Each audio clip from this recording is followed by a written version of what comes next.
they cannot be detected. I know. I'm also yet to research on the science behind that. But I don't have facts, but of course I saw it as one of the things. By the time the culprits chose to use it as a means of cutting off the GPS trackers, perhaps there is some truth to it that needs to be researched. But also I think, fellow Ugandans, how would you run a business? To be honest, there are these businesses I don't understand. For you, you buy stolen border motorcycles, these Bajaj Boxers, well knowing that the person they have stolen that bike from has been murdered or they have sustained serious injuries. How can you run a business when for you, you buy stolen phones, knowing they have been snatched, if things have been simple, or someone has been beaten and left for death? That is the business. You know, you also plan and pay fees. Do you think the money you get from these businesses, however prosperous you may look, do you think that evil money will bless you so much? I want to tell you, as a man of God, that this will follow your lineage. Believe you me, you may educate children and they become useless educated people.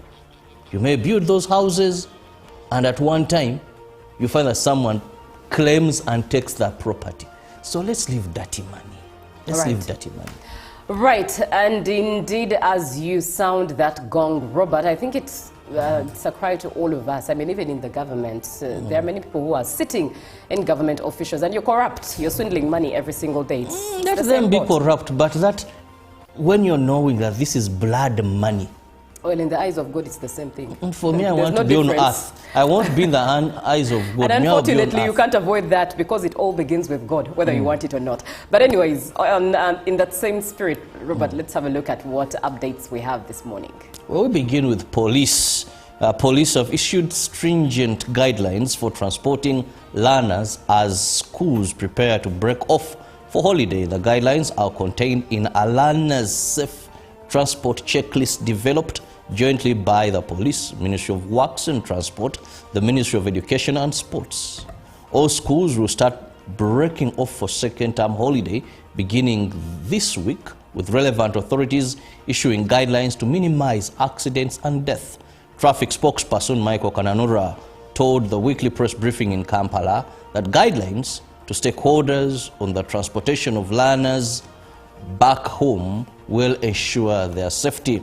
The checklist was developed by Ministry of Education and Sports, working together with the Ministry of Works and Transport and Police, although there are exemptions to some students' movements to attend national events and sports activities. The suspension on transporting learners was a result of reoccurring accidents involving learners. Over the weekend, police intercepted 10 buses transporting learners to the United Republic of Tanzania for a sports activity. The buses were stopped at the Njeru Traffic Police checkpoint. The strict regulations on the transportation of learners follow raising cases of road clashes involving school shuttles and other vehicles transporting learners for study trips.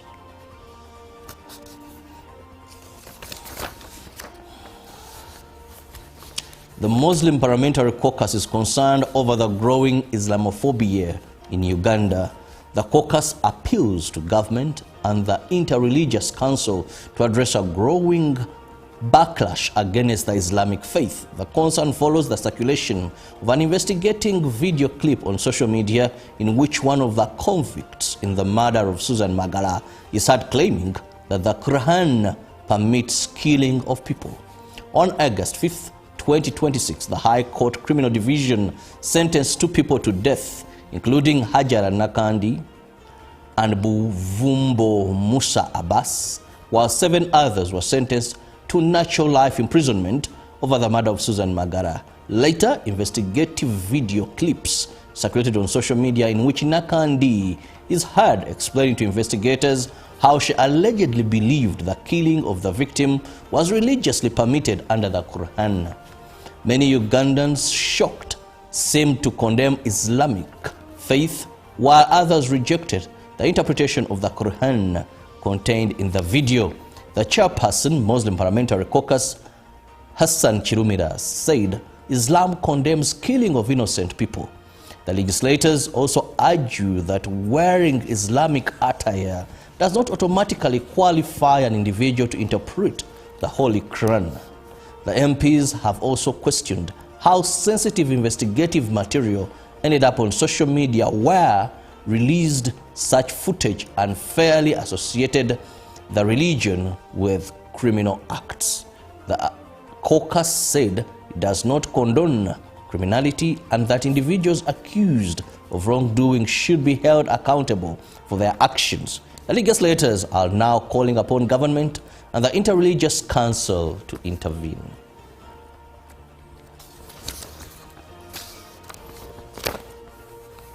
The accused persons, Chris Akiro Obore, Director, Communications and Public Affairs, Adilo Daniel, Director, Human Resource, Okema Leonard, Executive Secretary, Office of the Speaker of Parliament, Rajab Kaya Semaruru, Principal Research Officer, Okwi Emmanuel, Principal Protocol Officer, Otebata Vincent, Capacity Development Officer at Parliament of Uganda, respectively, Morembe Method, Chief Executive Officer, Uganda Parliamentary Cooperative Circle and Credit Society Limited, and Stella Atute.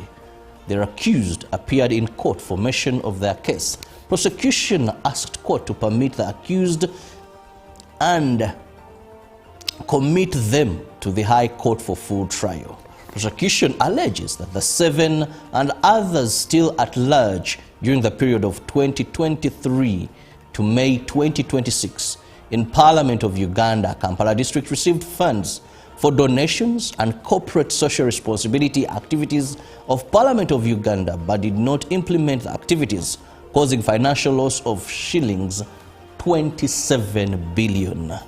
Prosecution will depend on evidence from beneficiaries in the circle from Guru, Moroto, Bukedia, Lango, Mukono, Kampala and Ajumani. However, prosecution has withdrawn Stella Itute from the charge sheet.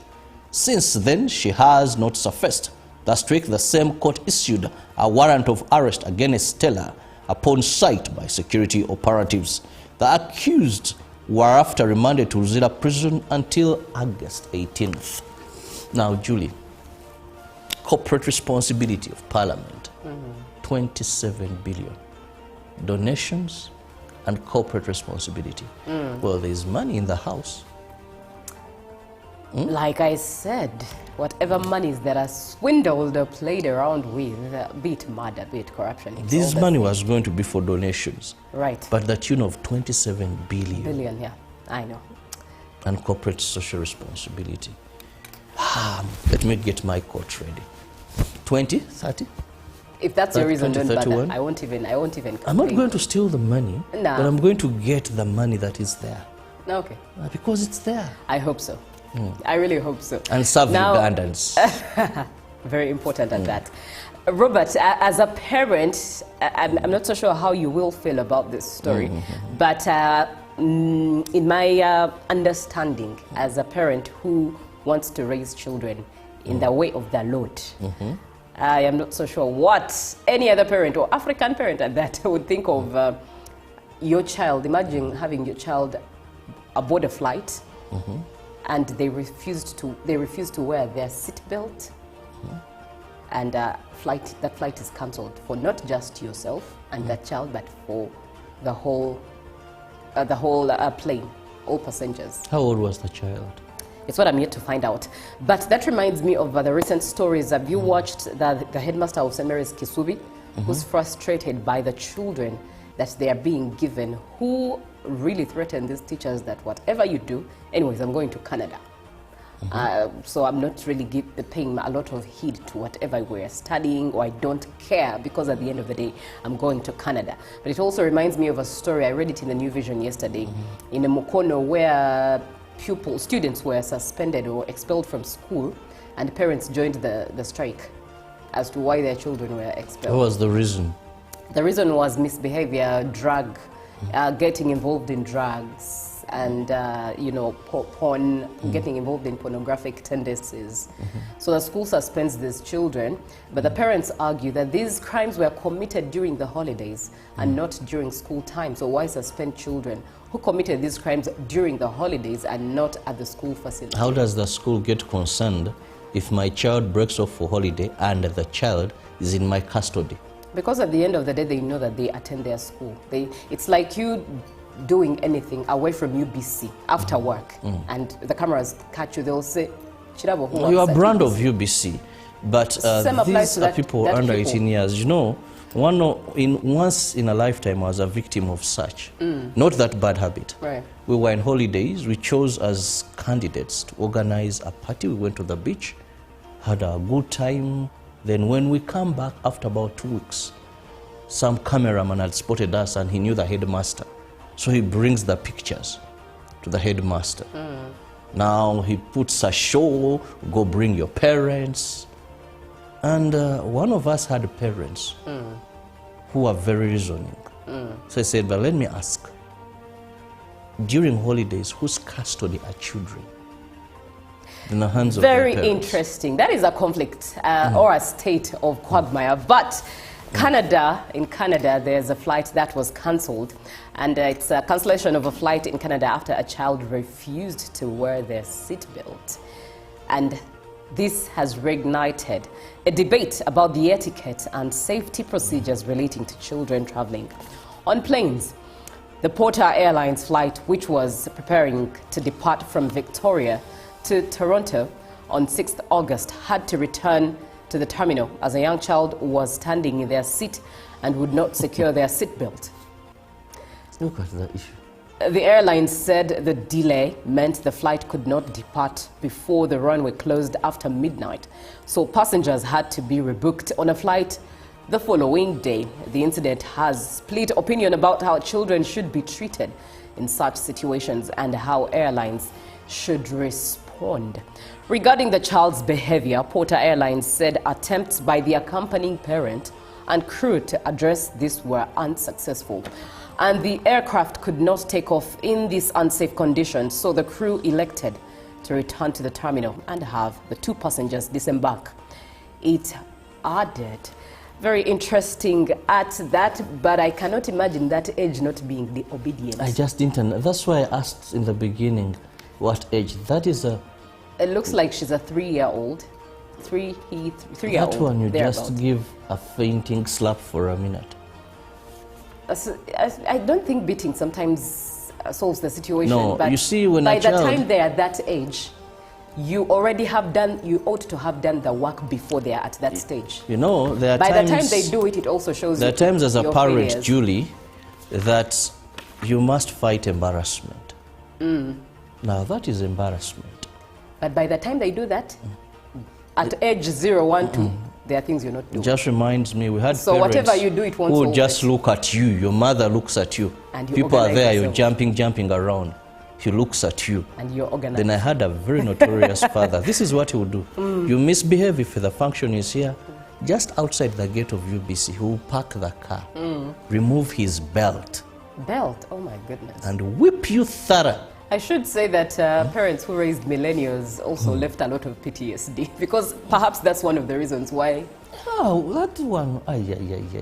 You realize that millennials are so hurt that now they are raising children that way. They don't want what happened to that them is being spoiled. to happen to their children. That is being a Anyways, wrong parent. conversations of parenting can definitely take on and on and on until the cows come back. But let's move on to another story, at least rather sad story there. In at least 132 people have been confirmed dead, and a state of emergency has been declared after Colombia was hit by one of its largest earthquakes in years. The death toll is likely to rise with more feared trapped under collapsed buildings. The magnitude 7.4 quake struck at 7:34 at a depth of 103 kilometers in Choco province, the country's geological service said. It was felt across an enormous area stretching for hundreds of miles across western Colombia. Many of the deaths have been concentrated in the city of Pereira. in Colombia's coffee-growing region with surrounding cities, and the Valde-Cauca region also hit hard. Now, more than 480 people were injured in the quakes, Colombia's Association of Capital Cities wrote in a statement update as of yesterday. And on to the African continent, the fastest growing Ebola outbreak on record, which started in February, months before it was officially declared in mid-May, confirms the World Health Organization as responders in the DRC Congo battle a surge in cases. Mohamed Janabi, the WHO's regional director for Africa, told a news conference on Monday that sequencing indicated that the outbreaks start with some cases early on wrongly attributed to malaria and typhoid. Confirmed cases of Ebola in the DRC have reached 4,200, including at least 1,900 deaths. According to latest government figures, the Ebola outbreak declared on May 15th is unlike most previous ones because the rare Bundibujo virus has no approved vaccines or treatments. Early testing was conducted for the more common type of Ebola.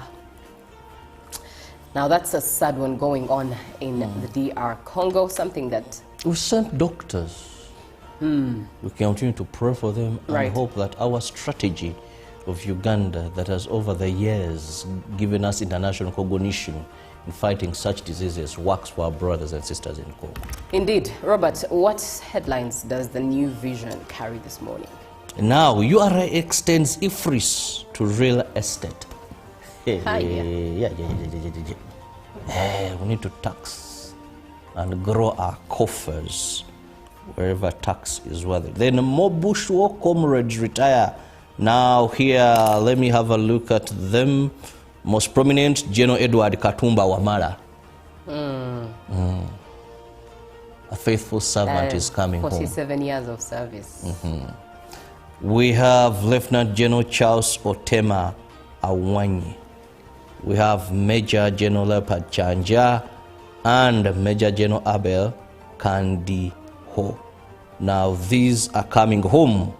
Welcome to civilian life.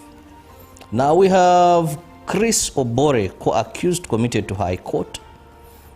And police issues new guidelines ahead of school closure. Still moving on to the Daily Monitor now. How police tracked killers of footballer. IGG pins parliament officials in the 26 billion graft case. NRM rips big in LC2 elections.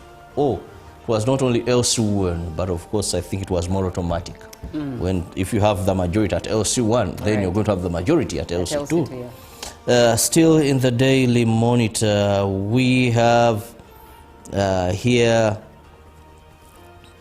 Winnie Byanyima Balyomusi clash over Dr. Besige's health. And those are some of the stories in the dailies this morning. Let's look at what Tanzania and Kenya have for us with Julie. Right, we're starting off with Tanzania there. That is the citizen ICD growth leaves Dar stuck in traffic. And Lissu trial witness sparks legal tussle over tearing of ballot papers claim. And why Tanzania must prepare teachers for 17+ special needs, and also government telcos team up to fight mobile fraud, and how GICA is supporting agriculture in Tanzania. Now, moving on to Kenya, Robert, I'm not so sure if you heard about the engagement ceremony of the first daughter in Kenya. I did not only hear about it, I tried to follow clip by clip that I could come across. X has it that the dowry was 7 billion. Anyways, that's not what is in the dailies of Me, what I Daily took Nation. from is one of the reporters doing that story said when Ben Hinn came 2 years ago in Kenya, he was praying for her. And he said, God, give her husband. Right. So it was her request that God gives her husband. I want to believe that this is a heaven sent. Right. The Daily Nation representing Kenya, of course, decision 2027, that's for Kenya. They're into election season, and Ruto leads UDA, ODM must win election talks. And our president's man, who is this man? That is in the Daily Nation. And our taxpayers lost 14 billion shillings in state Safaricom sale deal, and head teachers in trouble for paying millions to lobby. All of those stories in the dailies. Now that brings us to the end of what updates we have this morning.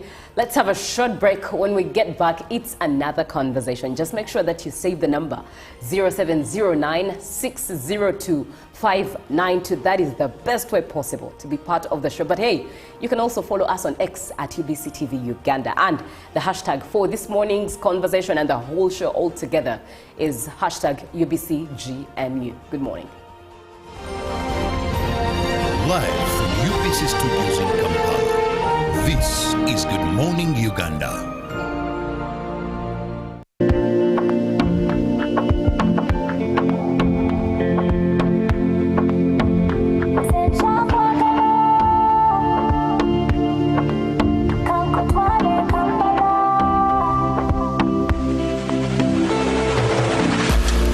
It's been a very long time where you've been on my mind, hoping that you're mine.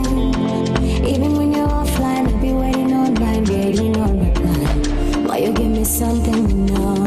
Your rhythm speaks to my soul, and I just can't get enough. Oh, but you're special. I can do you better. You're the only reason you matter. Feel like I go write you a letter. Citing concerns over the implication of the affected medical interns. It is a good morning, and thank you so much for watching UBC TV. If you are waking up with us, thank you very much. You're welcome, and thank you for allowing us start the day with you. My name is Julie F. Nantaba with Robert Chirabo Nyonyintono. Robert, good morning. Good morning, Julie. How are you? I'm very well, thank you. How are Now, let me just ask. All right. Oh, let me first greet the audience.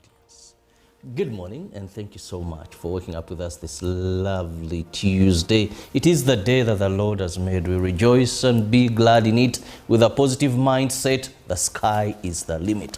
So no matter how hard yesterday was, today is a new day. It has new blessings, and all you need to know is work hard, give everything your level best, and trust the Lord. Because the Bible is very clear that you labor in vain when you wake, when you arise very early and take long to sleep.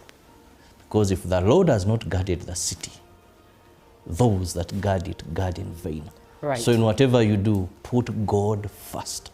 And of course, work hard, and you will see the blessings that the Lord has prepared for you today.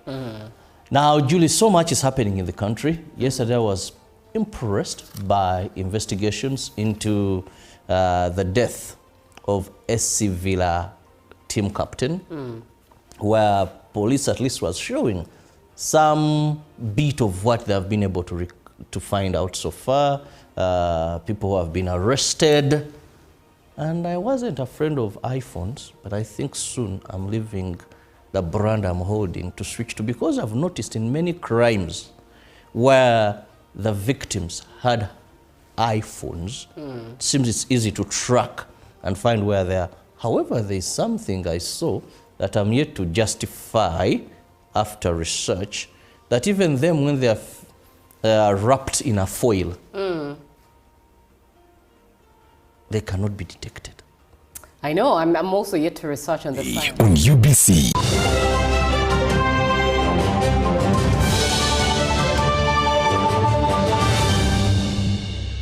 Was brought to you by I'll call you every day, yeah, yo, baby, don't go low. You can now get all the Chibuzi out with MTN voice bundles. Call all networks. Kubei Dondoro. Buy a 25-minute voice bundle for only 1,000. Or buy any daily voice bundle of your choice. Dial *100 *21 hash and select daily, or use the My MTN app. When we talk together, we are unstoppable.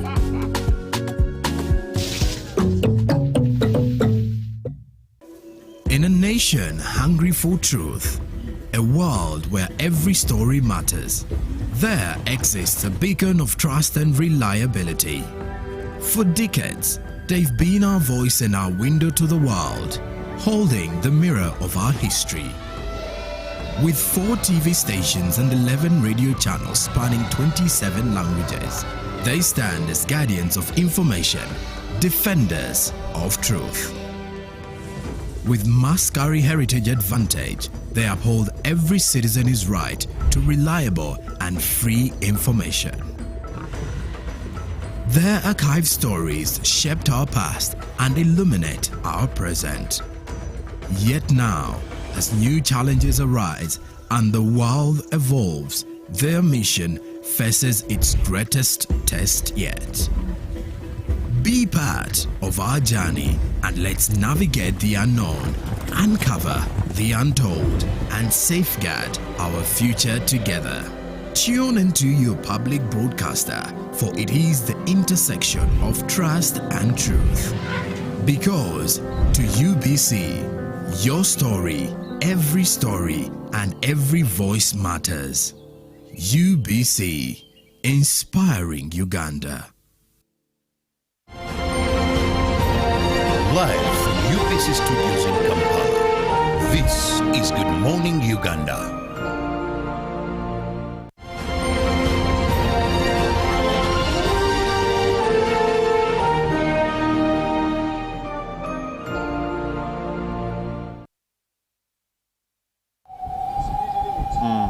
All schools will start breaking off for second term holidays beginning this week, with the relevant authorities issuing guidelines to minimize accidents and deaths. Traffic Police spokesperson Michael Kananura told the weekly press briefing in Kampala that guidelines to stakeholders on the transportation of learners back home ensures their safety. The school administrators and the transport operators to ensure the following.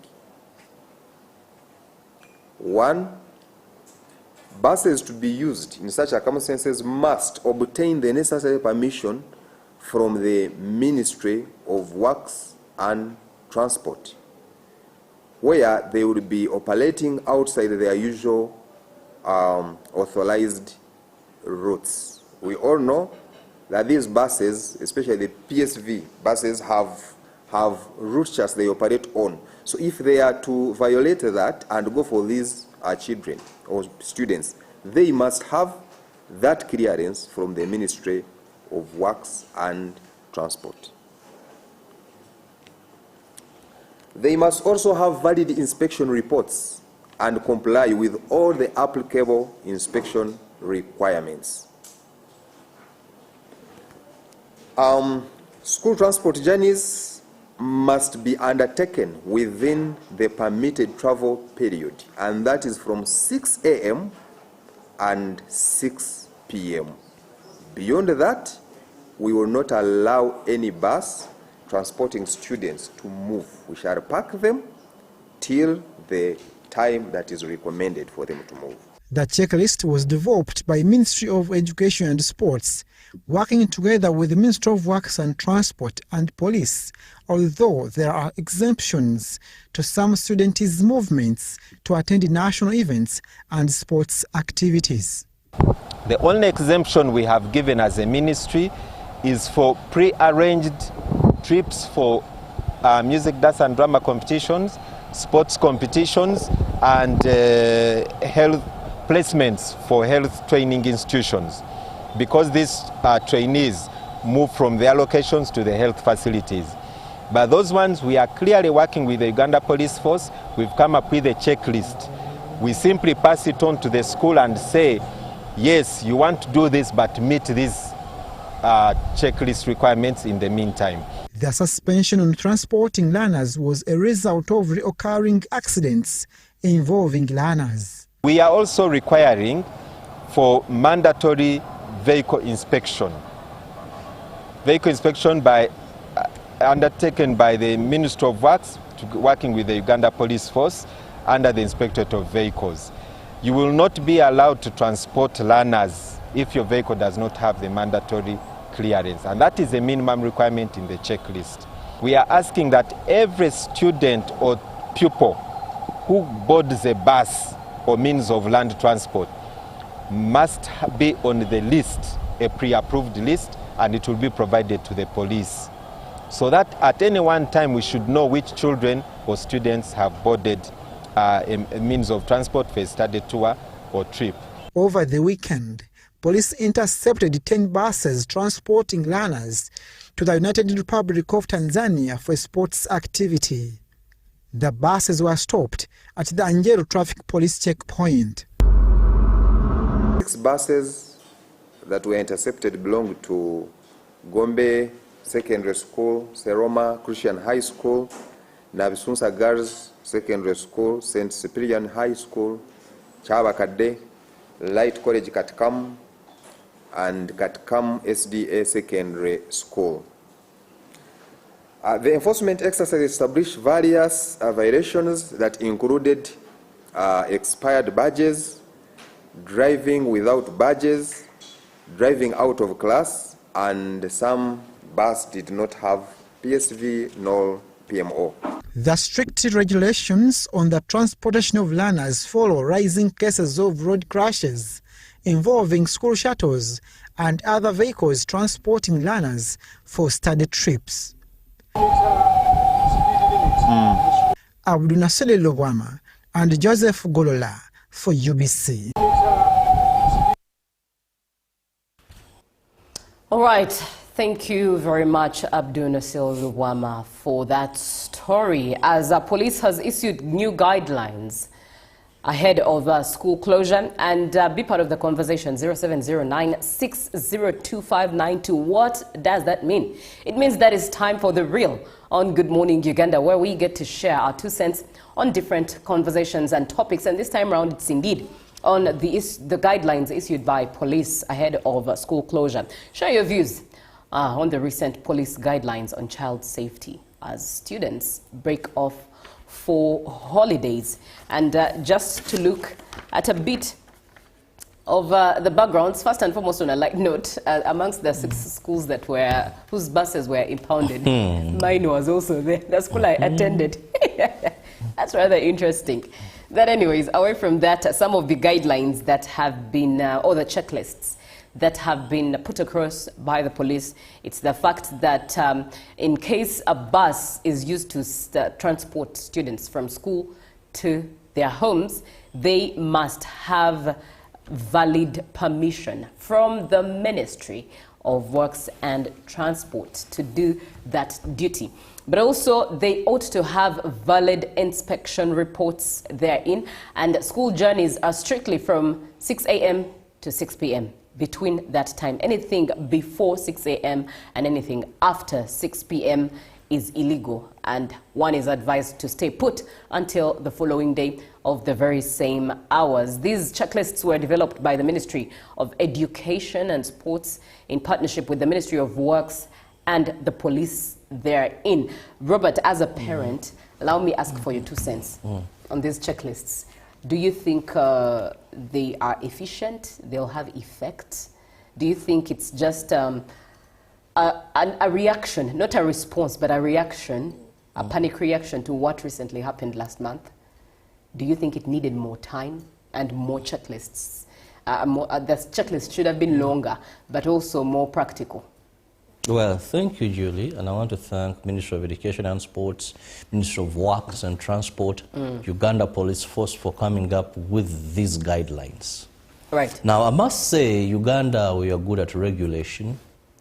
We are good at coming out with guidelines. And panic but response. Our biggest problem has been implementation. Let's begin with the easiest. When we talk about 6 a.m. to 6 p.m. as travel time. Now, most of these accidents, if you are to look at them, my question to you is, have they been during the night?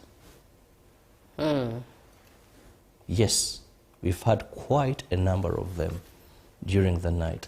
Have we had some during the day? Yes, the train crash of that bus, it was during the day. When you look at the King David, when you go, if you're to look at a series of these, so the time factor is very important. One, when it's at night, visibility as a driver is a very big challenge. Night driving, visibility, vision becomes a problem.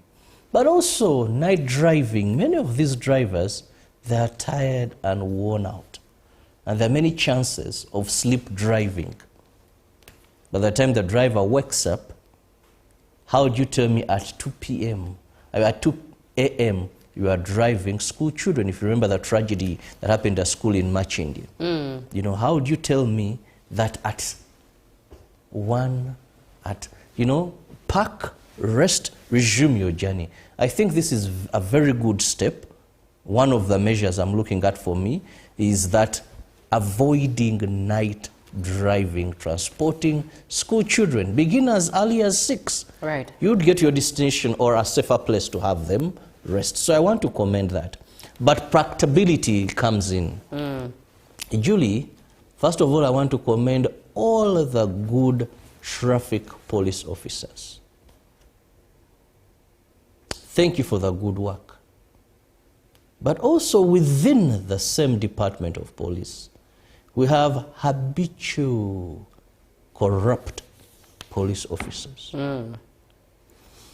I'm into farming, I'm into cattle transportation for breeding, but I want to tell you over time there's something I've noticed. Truck drivers, Julie. These police officers you see parked along the roadside and they have whatever. Have you noticed it is very hard for a truck to bypass them? Yeah. Their biggest target, even if you're driving and there's a lorry behind them, do you know why? Because they know if it's not transporting goods, it is from offloading. So always you've made money. You're from offloading, you've been paid, or you've loaded, you're going to be paid. So they'll stop them, and most of these drivers will not say a word. The moment they are stopped, I found it. And it's a shame that sometimes the bribes are as low as 5,000, 3,000. Wow. You know? Now, I'm afraid that a bus may move under this, because we are fighting driving at night due to people being tired and poor visibility. And of course, you know, even the students themselves or pupils are sleeping as you're taking them. Now, we go to inspection. Now, this is where I see a problem. Holidays are about, Judy. Next week, a number of schools will be breaking off. In this period given from today till we have the official break off, the challenge now we're having in Uganda is some schools do not follow this Ministry of Education chart. Some break off early, some will break off even longer. But the time given, I don't think it is sufficient enough for the word effective vehicle inspection. I highly doubt that there is enough time to have all these buses. I saw those 10, Gombe Senior Secondary School, you're well represented by your OG here. I saw Seroma, Nabisunsa. I want to tell you, if you're to parade buses in this country, for schools alone that are going to transport these children, because some schools transport their children to a pickup center. For example, Gombe and Deje Senior Secondary School, you may have a school that transports children from the campus and brings them at the National Theatre. Then parents, you pick your child from the National Theatre. Right. Or previously was the Constitutional Square, but I think now it's out of bounds, I don't know. So some schools have drop-up points where parents are going to pick. When we are to look at schools that have acquired school buses, my God, I don't know. So many schools, it's not like a prerequisite that for you to have a school, you need to have a school bus. So how are you going to have these inspections? Yes, some are going to have private bus companies that they pay, or the kids are going to be boarding these buses. Now, I'm looking at that high turn-up, like the word you used, that quick response. I don't think that time is enough to have all these buses undergo effective vehicle inspection. Now, the other area of concern that I feel it will help so much, certification for drivers. And I think this looks at class. Now, when one of the buses impounded, the driver was driving a wrong class. You're supposed to drive a car of maximum of, say, 6 passengers. This person, the class is driving, to simplify it. Classes or driving permits have classes. And you migrate from one class to another after successfully having the experience. However, also the way this is done is wanting. Julie, I can have my first permit. I may drive or never drive. Then after a period of time, I move to another class. Then after a period of time, I move to another class. Now, it was that for you to move to another class, you've had an experience, a driving experience. That yes, you began with your VTs, your Wish, your Mini Cooper. You did drive that for a particular period of time. You've gained experience. Now you go to a matatu, a taxi. You're now transporting 14 people. Then after experience, proven experience, you now go to a lorry, you go to a fuso, you go to a bus. But sometimes the way people get these classes is also wanting. But a good step, the driver must have proper class to drive that vehicle. Now, hope this is implemented, and I mean effective enforcement by police. So when you look at these guidelines, and the other thing I liked is the expanded deployment of speed cameras. Now there's also a technique. Over a time, I spent some years using public transport, and I had to go to Nakasongola twice a week and Mbarara once a week. Now, I noticed these commuter taxis and buses have signs they use to warn each other of where these people are stationed, where the police is stationed. Now, and fun enough, I stand to be challenged or corrected. I don't know, for heaven's sake, why these police officers choose a particular spot and make it known that this is where we stand on such a road. Julie, if you ask me, you're going to Nakasongola, because I used to take that route, I still take it. I can tell you where you're going to find these people with speed guns positioned. I'll tell you, here run, here cruise, here fly, here swim, here don't. Because you'll find them here, you'll find them there, you'll find them there. So what these bus drivers do, what these taxi drivers do, they have a way they communicate that this spy in a few meters away they are there. So this person comes flying, comes cruising. Now when they are about to get there, they reduce speed. Thereafter, you hear it was an accident at a terrific speed. And then the survivors narrate, we kept telling the person, reduce speed. The driver is not listening. Why, you got inside that vehicle. Couldn't you get out? Now, all these measures have ways that someone can bypass them. However, as I leave police, because they have come up with the measures, let's speak to the drivers themselves. Of late, we've seen drivers not making it out of these accidents. So, however crafty you want to be, however much you want to earn, don't forget one thing, that your life could be part of this. So if you want to bypass them, you want to apply all skills to avoid these, remember, you could be the first person to die as the driver, as the director of a school, because you've ever seen a director die, and the owner of the company, of the bus. I've seen a person who was charged when he's not the driver. This was it, Chikube LC1, LC5, the late son of Major Matayo Chaligonza. Right. What happened? The owner of the car was charged. The driver disappeared. He was charged for giving his vehicle to a person who doesn't qualify to drive. So you don't look at the money and think, for me it is my bus. My friend, even if the driver dies and there is enough information he wasn't qualified, you may end up in your comfort. You invested in a business, but you're charged, you're remanded, and maybe later convicted. Share your views on the recent police guidelines on child safety as students break off for the holidays. 0709 602 592. Good morning. I am Akuku Stephen from Ajumani District. The school drivers should be sensitized by traffic officers. Most of them don't know their roles as drivers. They're driving while chewing marunji, mandazi, not focusing at all.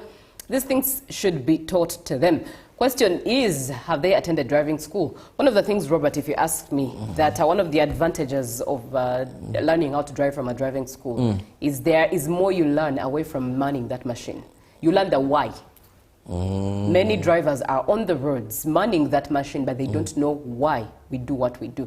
Why traffic lights exist. Why there's red, why there's green, why there's amber. Many don't know the why. So driving schools are almost running out of business with these automated vehicles. Right. Because many of us have never stepped in driving schools. Right. But as I who has, undergone a driving school, I would encourage anyone who wishes to drive, attend a driving school. Because you'll know the why. You'll know why you need your car serviced. For many, servicing is, it's a by the way, I'll service whenever I can. For many things like, for example, the driving school I did attend, they'll tell you that before you get into that car, into that vehicle, first check it. Check their components. Check whether your every system is operating, because you might as well just drive off, not knowing that overnight a pin dropped, a screw dropped, and it's going to cause an accident.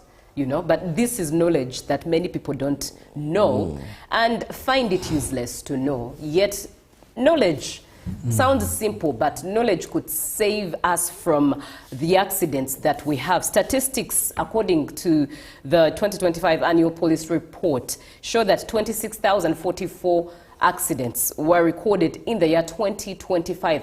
And this is an increase compared to the report of 2024 that had 25,107 crashes. And of these, 4,602 were fatal accidents, while 13,563 were serious, and 7,879 were minor. But don't you dream of a country when these numbers will be no more, or if they exist, at least one will be fatal. 2 will be serious, and perhaps 3 may be minor. Don't we all dream of a country with such statistics at the end of the day? But do share your views on the recent police guidelines. And good morning, Julie. I think permit classes should be considered mostly. I mean, driving permit levels, like you all know. The recent King David accident, the person was a matatu taxi driver. He was not a bus driver. I am Yusuf in Nansana. Please restrict the laws. And of course, this goes out to law enforcers. Robert, as we close this conversation, what would be your call to action for law enforcers and for those who are supposed to put these laws, these guidelines into action, especially as children come back from school next week? First, to the law enforcers, let's enforce the law to the latter. Let's desist from the temptation of bribes, because I know sometimes you don't want to get that bribe. I feel for you, I understand, but you're tempted to take the bribe. The driver comes out and immediately, even before saying a word, he says, "Officer, ndi munsobi naye kwaka akantu kanondeke." So sometimes I know resisting the temptation of these police officers to take this bribe, but for the good of the country and setting precedent that you can be the first person. But you realize people are selfish. It's hard for them to start. Now, the other, to the drivers themselves. Think about your life. it means so much. Don't assume you will get home safe. These regulations actually are not for the police officer, but they are meant to protect you, the driver, as first person than the people you're carrying. Missing out on this money if the regulations are not met. There will be another holiday season. I know these are hard things to believe, to take in, but these are facts. Do not lose your family that you claim you're working for, because when you're away, no one will look after them the way you do. Rather be alive without that come money, but later leave to make the money in other opportunities that may come your way. All right. And also to the parents, I'm sorry to say this. Sometimes I ask myself, what happened to the parents of today? There's a way schools take us. You don't seem concerned. You see maybe the bus is not okay. Come on, parents, these are your children. Step up.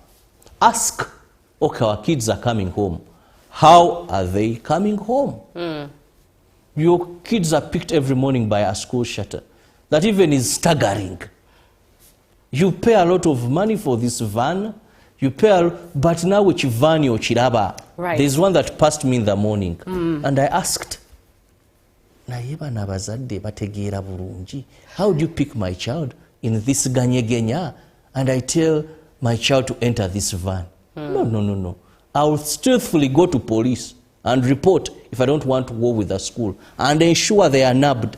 Parents, let's step up. We are not prisoners of these directors and headmasters and whatever of schools. These are children.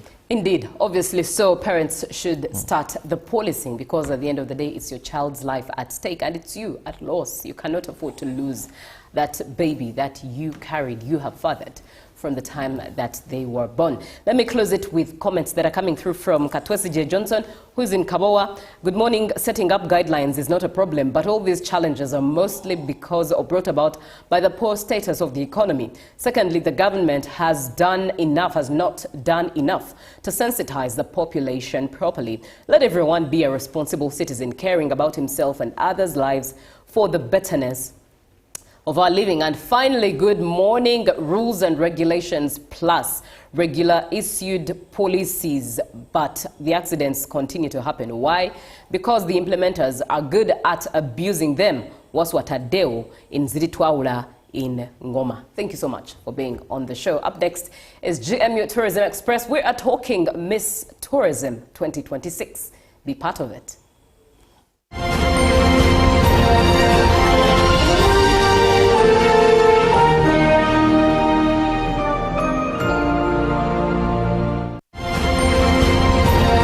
Live from UBC Studios in Kampala, this is Good Morning Uganda. In a nation hungry for truth, a world where every story matters, there exists a beacon of trust and reliability. For decades, they've been our voice and our window to the world, holding the mirror of our history. With 4 TV stations and 11 radio channels spanning 27 languages, they stand as guardians of information, defenders of truth. With Mascari Heritage Advantage, they uphold every citizen's right to reliable and free information. Their archive stories shaped our past and illuminate our present. Yet now, as new challenges arise and the world evolves, their mission faces its greatest test yet. Be part of our journey and let's navigate the unknown, uncover the untold, and safeguard our future together. Tune into your public broadcaster, for it is the intersection of trust and truth. Because to UBC, your story, and every voice matters. UBC, inspiring Uganda. My question is, what is the difference between rental tax and income tax? How comes I'm paying both taxes on my own premises. If you want to have a tin, but you are not making any income from your business, you should take on the obligation to continue filing your nil return. Commissioner General, to invest in taxation. When people understand taxes and they know the importance of taxes and they know the fair assessment of these taxes they're supposed to pay, I think everybody will embrace taxation. As banning groupage cargo clearance protects small traders who cannot afford to import full container loads individually and rely on consolidation to remain competitive. Cargo to come in groupage is consolidation, it's legitimate, and we can't ban it. What we have banned, or what we have stopped, is the use of container leaders.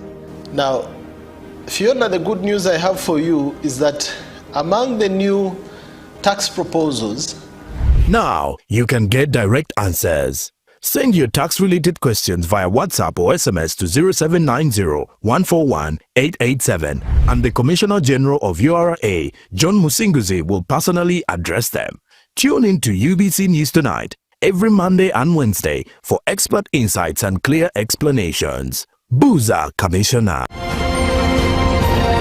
Live from UBC Studios in Kampala, this is Good Morning Uganda.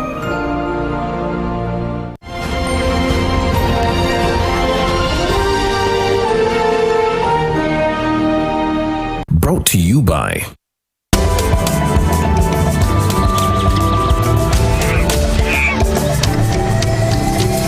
Uniquely Ours. Explore Uganda.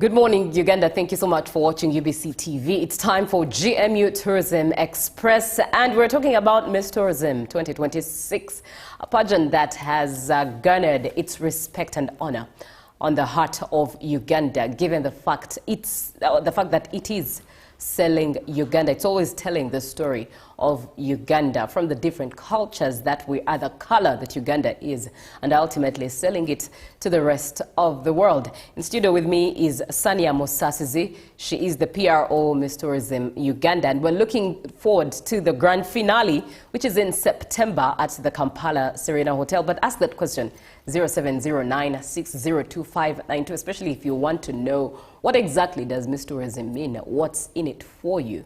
Be part of it, and let's learn and relearn together. Sania, good morning. Good morning. It's a pleasure having you this morning. Thank you so much for having me. Right. Yes. And let's start. Did you want to give a morning remark? Okay, my name is Saina. Saina, not Sania. I'm I the apologize. PR Miss Tourism Uganda. Right. Good morning, Uganda. All right. Let's kick it off with what exactly Miss Tourism Uganda is. But what does the journey look like? How do you come up with all the beautiful young ladies we tend to see on that platform? Miss Tourism Uganda is a beauty pageant. It's aimed at getting those young women. Of late, we have also the Man of Tourism International, 18 and up to 29 years, who are confident, who love their country, who are ready to learn, who believe in themselves, who love tourism to represent Uganda, both locally and internationally. Yes. What's the process like of selecting them? Who makes it to what level? Okay, we launched our 14th edition on 16th March this year. And the selection process starts with auditions. When you're auditioning, you have to be 19 years to 29 years between, not married. You shouldn't have a child. You should not be like engaged in any way. You should not be pregnant. Like we are looking for those young girls, young boys who are ready to work, ready to move around. You should not be in any other contract, because when you're under us, it's also another contract. We don't want to clash. You should not have any criminal record. You should be like that Ugandan citizen. You should be able to work with us and ready to learn, relearn, and unlearn. Right. Yes. Wouldn't one say that it's not an inclusive pageant if you think about a married, unmarried, pregnant or not pregnant? Oh, well, pregnant you would understand because it's your health comes first. But I mean, already a mother or not, don't you think, or doesn't it sound uninclusive? Tourism is all about travel. And if you're married and you have a responsibility, let's say you're our brand ambassador, we'll call you at any one time. We have to go to Explore and call it Explore North, and you have responsibilities that tie you down. Right. So maybe you say your child is sick, your husband has refused you, then that means you're blocking our work. So we want those girls, those boys who are ready to work. And talking about inclusivity, we also introduced Metro. So we are inclusive. Right. What is Metro? Metro, these are our diverse cultures. They are here, but they're northern, from South Sudan, they're from Rwanda. Maybe one of the parents is from Kenya, but they want to be part of it, and they have residency here, they have national IDs, so they are part of us, so we also have them, so we are inclusive. That includes Indians as well, because we have many Ugandan Indians. Yes, we do. We do have Indians as well, we do have Rwandese, South Sudanese, Kenyans, everyone. Miss Tourism takes everyone as long as you're ready. existing in Uganda. Yes. Let's look at beyond wearing the crown and standing in all the beauty and the lights on that stage and that platform. Yes. What exactly does it mean being the steward of that crown? When you are the one, it's like the beginning of, after we've got the 36, let me take you back to the journey of getting the one. We do, after the auditions, we have the talent night for the regions. We have 12 regions. We go to 12 regions in Uganda. So we get Miss Tourism Bunyoro, Miss Tourism Ankole, Miss Tourism Teso, Miss Tourism West Nile, all the 12 regions. Then those 12 regions gives us the 3. So we end up with 36 girls. So on 4th September, we are going to have the 36 girls from all the regions. And from the 36, we pick the 3, the top 3. And from the 3, we get 1 who is going to be the overall, representing the brand, representing Uganda, both locally and internationally. But also these other 36, remember, they're already winners from their regions. They still go ahead to represent the regions, to represent us where they are called to.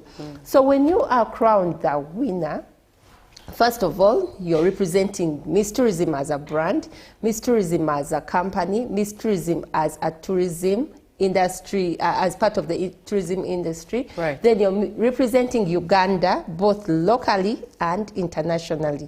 When I talk about internationally, there is an international pageant called Miss Tourism International, normally held at Malaysia. So you go to Malaysia to still sell your country to those other representatives from other countries. So when you get the crown, it's just the beginning. You do media visits, you do sponsor visits, you go to regions, there is homecoming. It's a whole interesting journey after crowning. Yes. Yes. One would wonder what exactly is in it for the rest of Ugandans. Like, why should they care anyways? When you are a Ugandan, let's say you have a business, we have 36 brand ambassadors for you, ready for you to pick. You pick one to sell your products. These girls are good at sales, because when they are in the boot camp, we teach them about sales, we teach them about marketing, we teach them about products. We have our sponsors that come to the boot camp and give these girls knowledge. So when you are out there and you need visibility for your products, you can approach us. We have the people who are already trained and they love to sell. Then we boost hotels, we boost restaurants, we have tourist attractions that we shed light on. Like these girls bring a lot of attention to products that people have, and people want to put out there. Right. Like our sponsors, Superloaf, they come to the boot camp, they give us products, and these girls do videos, they post, repost, share. Then we have the hair sponsors, Mega Growth, they also come and give us products, we share. You end up with a lot of sales. We have SAMs. Right. So when the community gets us on board and we partner, it's a whole different journey of more sales and sales and sales. All right. Yes. Now, let's quickly look at this year's theme. Yes. And it includes AI in there. Yes. Tell us about that. This year's theme is AI, culture, and tourism. As Miss Tourism, we move with the trend. Right. Because these are girls, boys that are in the community and they are engaged on these phones. AI is normally technology. Yeah. It's like more of technology and digitalizing things. So we are looking at tourism also being digitalized, having those videos out there when someone can see the place before they even go there. Like it's a teaser. We want to train these girls to sell our country on their social media platforms, to sell our country, to come up with apps that will sell the country. Let's say directions. Let's say go there before you even go there. So when we talk about this theme, it's a whole big range that we are targeting to make sure that there is diversity, there are more opportunities. Like even these girls and boys and the young ones get to love the technology that we have, and they embrace it in a good way. Right. Yes. That's very profound. We are having a conversation on the Miss Tourism pageant, beauty pageant, that's happening on the September 4th. That is the Kampala Serena Hotel. And this year's theme includes AI. You might wonder how. And I think it's one thing to look forward to on that very day, how AI will be incorporated in that conversation. Definitely has been incorporated right from the boot camp. Yes. Let's look at that very day. What does the day look like? How can one be part of it? And what should they expect? The very day, the 4th of September, where we crown the creme de la creme, the most beautiful girl, the most confident, the most hardworking, the one who has shown that they are capable to carry the brand to the next level, that they are capable to sell the country. Now, we have the show will be held at Serena. The grand finale will be at Serena. And we have tickets for sale. The ordinary tickets go for 50,000. Right. There's a VVIP ticket for 250,000. It comes with dinner. There is a table for 3 million. It comes with dinner and a bottle of wine. And there's also a corporate table for 4 million where there are brands that are not partnering with us, but they would love to sell their products. They would love to have their digital adverts played on the screen. They would love to have sponsor mentions. These tables are for 4 million. They still have the 8 seats and dinner, and also you get to display your flyers, your pull-up banners, your teardrops all over Serena in the lobby. And also we have a vendor package of 300,000 where you have to get you get a booth where you sell your products, talk about your products. Remember, we have more than 2,000 people attending that day. So if your product is out there and you want it to be sold, please don't hesitate to contact us. Right. And also follow our socials. We have our the poster is up. You just scan the QR code. Every information about the ticket is there. You just scan. It takes you straight to the platform where you pick what you want to get. Yes. Very profound. At that, we do appreciate you for coming through. Thank you so much. And speaking about the Miss Tourism pageant, what are your parting shots?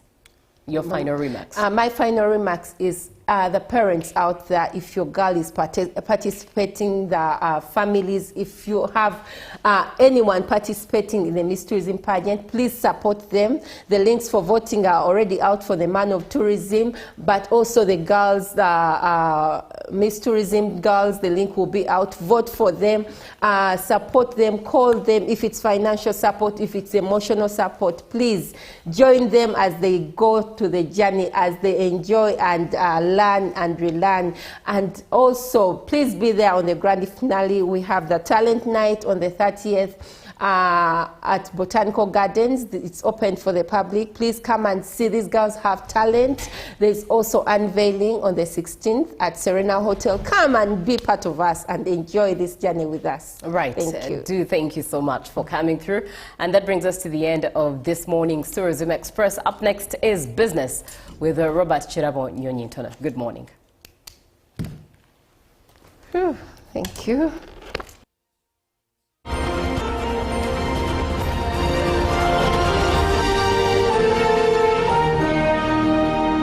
Brought to you by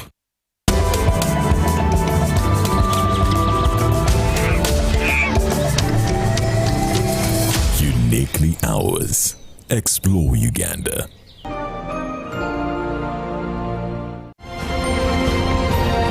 Live from UBC Studios in Kampala, this is Good Morning Uganda. My question is, what is the difference between rental tax and income tax? How comes I'm paying both taxes on my own premises? If you want to have a tin, but you are not making any income from your business, you should take on the obligation to continue filing your nil return. General, to invest in taxation. When people understand taxes and they know the importance of taxes and they know the fair assessment of these taxes they're supposed to pay, I think everybody will embrace taxation. As banning groupage cargo, clearance protects small traders who cannot afford to import full container loads individually and rely on consolidation to remain competitive.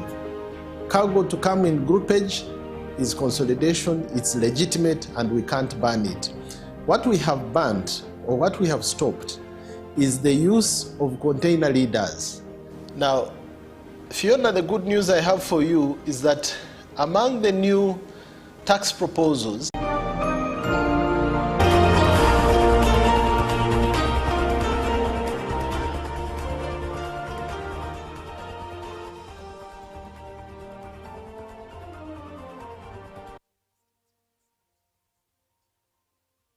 Welcome back from that Miss Tourism beauty pageant. Now let's discuss business. Africa has a tremendous opportunity to grow its international meetings, incentives, conferences and events of Miss Businesses. However, industry players say the continent still has a huge task ahead, creating an enabling environment that can attract more international visitors and investment. Now, Dennis Sigowa has more on this story.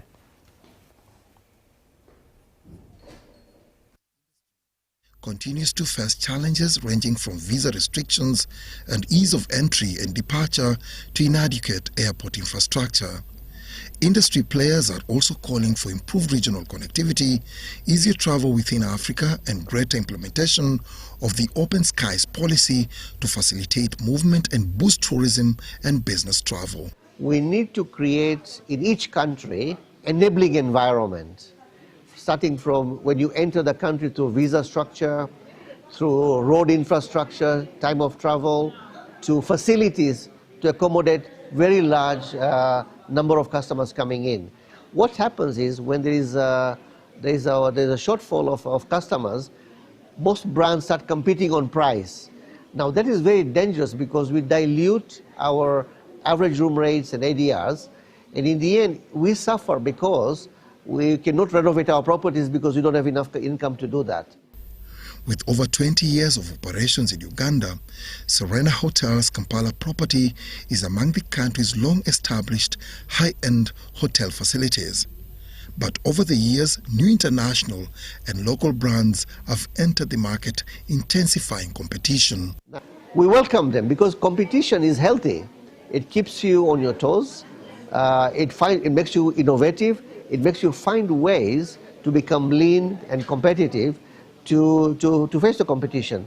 But what I discourage mostly is playing the price war game, what we call yield management. We must make sure that we maintain our rates so that we can make some decent profit and look after our people and our properties as well. Sharma says Uganda's growing economy, rising tourist numbers, and increasing ability to host international events are creating fresh opportunities for investment in the hospitality sector.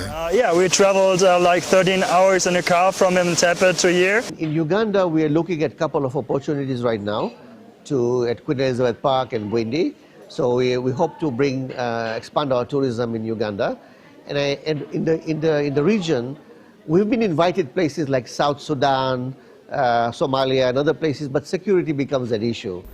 According to the Uganda Bureau of Statistics, the country has at least 103,000 accommodation beds distributed across approximately 6,300 accommodation facilities nationwide.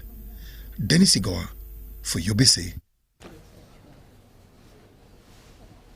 Thank you, Dennis Igoa. Now moving on, Uganda's projection and project management community has successfully concluded its flagship annual gathering, the National Project Management Conference 2026, which took place at the Mistil Hotel in Kampala under the theme Resilient and Sustainable Project Management. The event drew over 300 delegates from across Uganda and the wider region to discuss the critical role of professional standards in driving national development. Now, a central focus of the discussion was how organizations can effectively align project management with strategic objectives to ensure long-term sustainable growth in an ever-changing economic landscape. Let's have the details.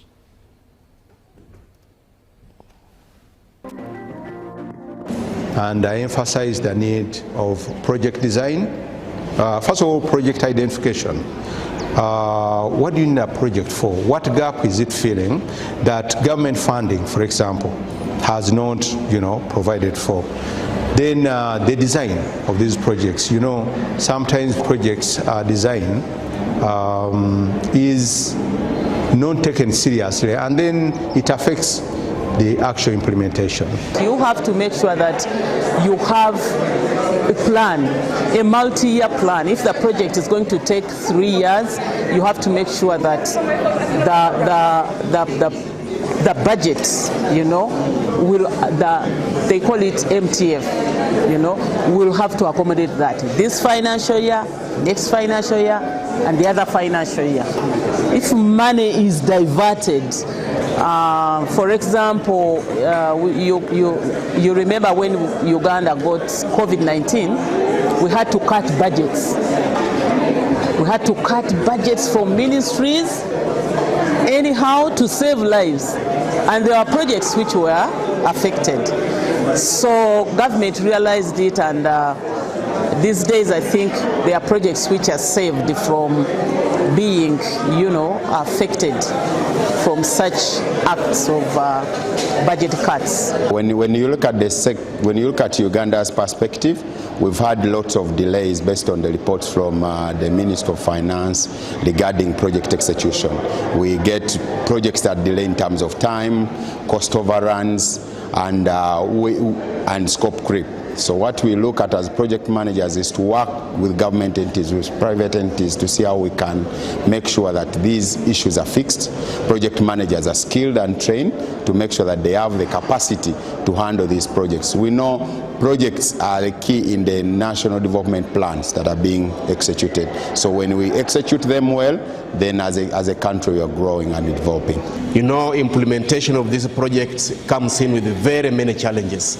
So you have to be very, very resilient to be able to address the challenges that come along in the implementation of these projects. Particularly in the Ministry of Lands, Housing and Urban Development, we have been implementing the Uganda Support to Municipal Infrastructure Development Project. We have been implementing it for about 10 years or so, and we are just starting with a new successor program which now covers all of the cities and the municipalities in the country. The focus mainly is on the infrastructure development, institutional strengthening, while focusing on the issues of climate change and low carbon development aspects. And with that story, we come to the end of our stories. We now look at the Forex as of yesterday, Monday, this month and year. Now, the United States dollar was buying at 3,720.24 and selling at 3,730.24. The Great Britain pound was at 5,020.46, buying and selling at 5,035.07. The euro was at 4,299.10 and selling at 4,311.41.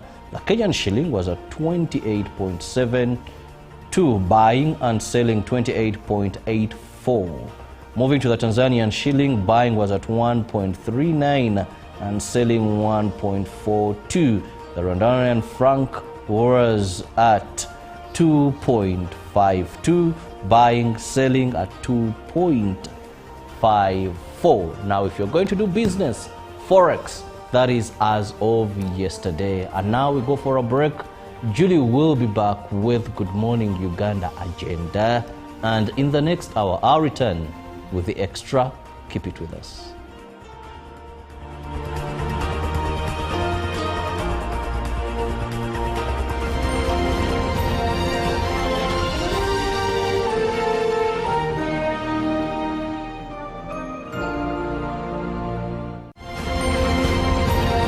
Live from UBC Studios in Kampala, this is Good Morning Uganda.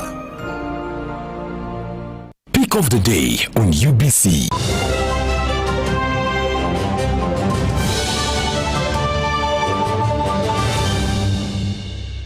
Was brought to you by I'll call you every day, yeah, yo, baby, dondolo. You can now get all the Chibuzi out with MTN voice bundles. Call all networks Kubei Dondoro. Buy a 25-minute voice bundle for only 1,000 or buy any daily voice bundle of your choice. Dial *100 *21 hash and select daily or use the My MTN app. When we talk together, we are unstoppable.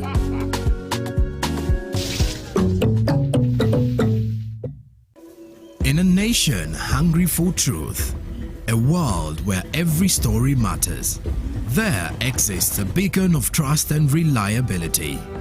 For decades, they've been our voice and our window to the world, holding the mirror of our history.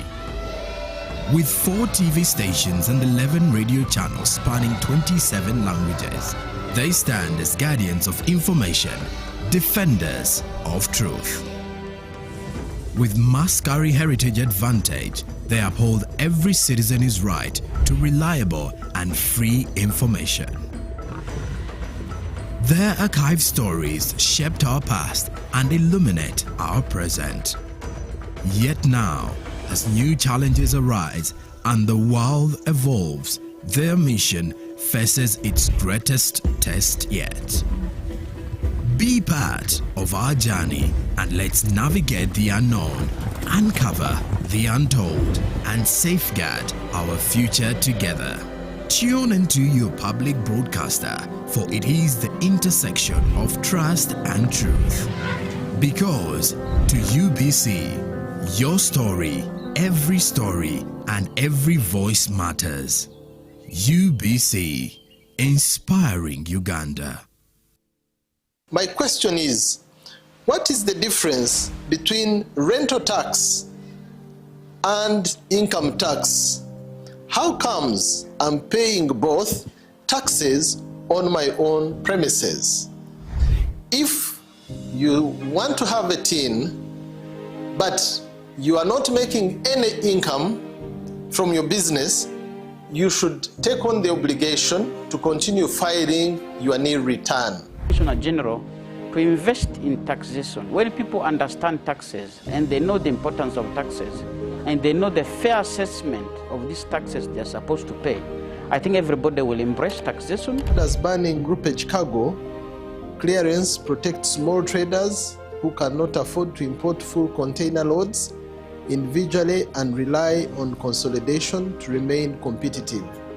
Cargo to come in groupage is consolidation, it's legitimate, and we can't ban it. What we have banned, or what we have stopped, is the use of container leaders. Now, Fiona, the good news I have for you is that among the new tax proposals, Now you can get direct answers.